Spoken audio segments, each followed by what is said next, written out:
係冒住生命危險拍低嘅一啲珍貴嘅片段，睇睇。從片段可以見到，地震發生嘅時候，地面劇烈震動，並捲起大量沙塵。一名女子抱住細路仔喺馬路上奔走，而樹林中亦都有一批旅客慌忙逃出嚟。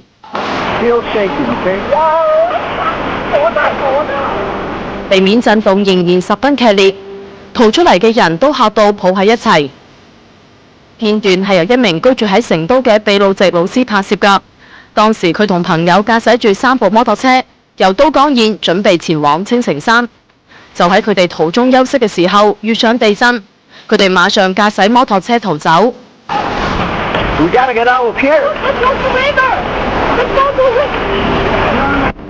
佢哋一邊駕駛摩托車一邊拍攝，點知行咗唔到半公里，發現前面嘅路竟然被倒塌嘅建築物塞住咗。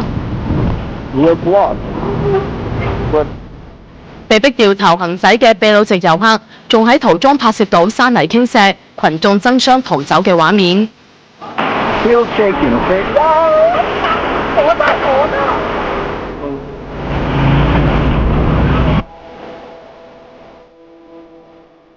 要行逃出生天嘅人都失魂落魄咁坐喺空地上等待救援。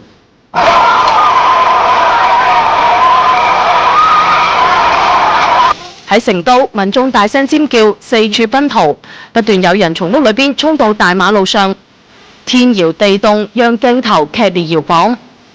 3日前，正喺四川旅遊嘅台灣3商美邦人壽員工拍低咗地震當時成都市區嘅呢一刻。那有些遊覽車大家都稍微有點傾斜，一搖，還有些人掉江裡面，只有一個人被人踩過了。親歷劫難，70名團員到而家仲係心有餘悸。汶川大地震發生嘅